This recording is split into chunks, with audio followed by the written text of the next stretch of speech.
Bonsoir Fabien. Comment ça se passe dans votre hôtel? Est-ce que la clientèle est là? Par rapport au mois de juillet, nous arrivons à fin juillet. Nous sommes au-dessus de ce que nous avions prévu, si vous voulez, au niveau budgétaire quand on travaille nos budgets. Donc pour l'instant, nous sommes assez satisfaits de la saison à date. Quand vous dites on est au-dessus, c'est par rapport aux années hors Covid ou par rapport à l'année dernière quand il y avait la crise Non. sanitaire? Par rapport aux années hors Covid, bien sûr, on est quand même loin des chiffres que nous réalisions, surtout l'année 19-20 qui a été record par rapport au Monte-Carlo Bay, je crois, au niveau du groupe. Nous avons quand même pas loin de 30 points d'écart de taux d'occupation sur l'hôtel. Mais par rapport à N-1, nous sommes largement au-dessus de N-1 et nous sommes aussi au-dessus de nos prévisions budgétaires, malgré le Covid et malgré toutes les restrictions sanitaires dont nous avons besoin pour essayer de juguler cette pandémie. Et cette clientèle est la même que les autres années hors Covid?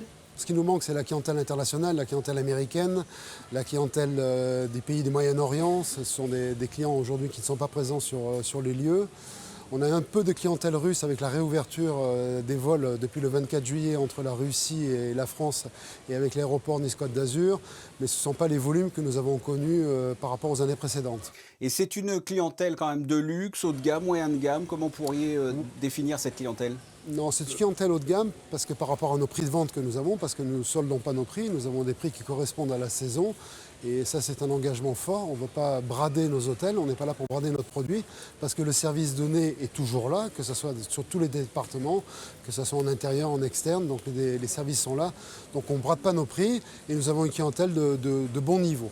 Et la durée des séjours est en moyenne identique aux autres années? Sur le Monte-Carlo Bay, je parle par rapport au Bay, nous sommes légèrement supérieurs à ce que nous vivions avant. Peut-être avant, les gens voyageaient plus facilement et passaient peut-être 3-4 jours en principauté avant de rebondir ailleurs.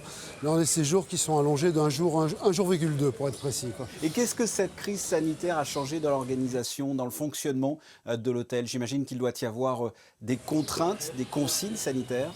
Alors nous avons bien sûr toutes les mesures gouvernementales qu'on fait appliquer à la lettre et il n'y a aucune dérogation pour ça.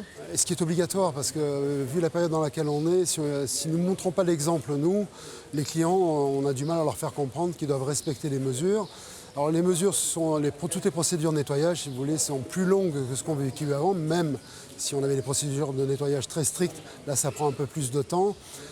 Tous ces services de petit déjeuner où avant on avait des buffets à profusion, on a toujours des buffets à profusion, mais le client ne peut plus se servir, on sert le client à sa place. Donc ce sont des procédures de service qui ont évolué, des procédures de nettoyage. Toutes les procédures de check-in sont beaucoup plus longues qu'auparavant. Ce sont les mesures qui nous les imposent et on les respecte. La clientèle joue le jeu en règle générale? Si vous voulez, vous avez toujours les rapports 90-5-5, si je peux dire ça. Vous avez toujours une partie de la clientèle qui, quoi que vous fassiez, va râler, quoi. Ils ne comprennent pas, et pourquoi, et ceci et cela. C'est pas les 90 là, c'est les 5, on est d'accord. Ouais, ce sont ces fameux 5%, si vous voulez, qui disent « mais j'étais ailleurs, on n'a pas été aussi strict ». Je dis « écoutez, monsieur ou madame, peu importe, nous avons des mesures et on doit les respecter et on les fait appliquer ». On ne peut pas faire tout et n'importe quoi, sinon c'est ouvert. Je vais faire des comparaisons avec certaines zones en France où peut-être que les mesures ne sont pas assez appliquées ou assez strictes comme en principauté, quoi. Et le fait que les masques soient redevenus obligatoires depuis samedi à l'extérieur, ça a changé les choses pour la fréquentation hôtelière? Il y a eu des annulations ou ça n'a rien changé du tout? Alors à date, à aujourd'hui, on n'a pas eu d'évolution, que ce soit en positif ou en négatif. C'est simplement le comportement client des gens. Bon, on a toutes les informations qui passent au niveau des chambres. Le client est averti en amont et en aval, bien sûr. Donc c'est de faire comprendre qu'il doit reporter le masque partout en principauté, dans tous les lieux, en extérieur, sauf autour du bassin et autour des piscines, où le masque reste pas obligatoire. Quelles sont les perspectives pour le mois d'août et même plus loin, en septembre? Est-ce que vous pensez que ce seront de bons mois touristiques pour votre hôtel? À date, au mois d'août, nous sommes dans la montée en charge correcte de la prévision qu'on s'est fixée. On ne fera pas les mois d'août que nous faisions avant pandémie. L'hôtel avant pandémie, on tournait à 96-97% d'occupation sur les 332 chambres de l'hôtel.